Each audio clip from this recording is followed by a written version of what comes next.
My name is Mara Sapon-Shevin. I am Professor Emerita of Inclusive Education from Syracuse University in Syracuse, New York. At this moment in time, it's appalling to me that all of the words that have framed my career and my commitments and my values for my entire life are under threat. These words would be diversity, equity, inclusion, accessibility, social justice. These are things that I always thought were shared values, but now in the current administration, in the current situation, these are considered bad words. If I had to redact my curriculum vitae to remove all those words, there would be almost nothing left. So I'm very upset about what this looks like in schools, where teachers are no longer allowed to teach about diverse populations and have rewritten history so that being removed from the curriculum are things like that African American people were enslaved in this country, or that there are families that are not just mom and dad and biological children. So what children are learning is a very truncated and eclipsed vision of the world in the past and the current situation. I'm also very upset by the language that has now been normalized by people in the administration. We hear words that we thought we would never hear again, although we always knew there were people who were racist, sexist, and homophobic. They didn't say it out loud, and they didn't say it proudly. And one of my students said to me, because I prepare teachers for inclusive classrooms, said, "How can we teach children not to bully when the president is a bully?"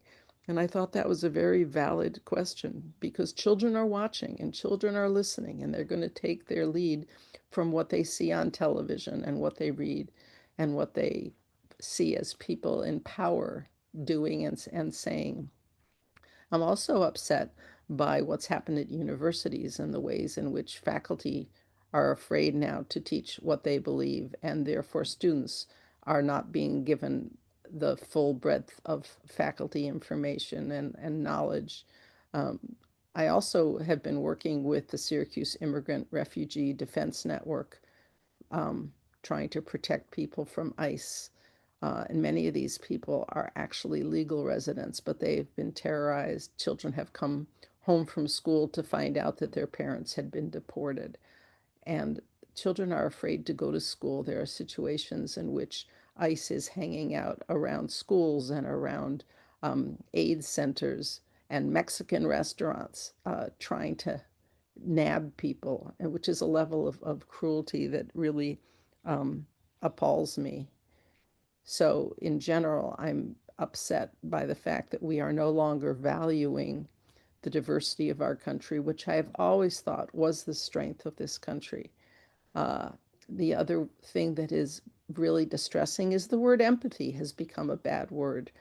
I learned that many schools have been forced to take out programs that were teaching values and social skills if it included the word empathy. Because if we teach children to feel for other people and to see other people's pain, it's going to keep them from being capitalists and warmongers, because they're going to say, wait a minute, that doesn't look right. That doesn't look fair.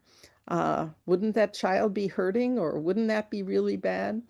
So I really want us to think very carefully about what this new generation will look like and what obligations we have to create a citizenry that is informed and empathic and caring about what happens to all people, and to realize that an injury to one is an injury to all, that we are one community, it's one boat.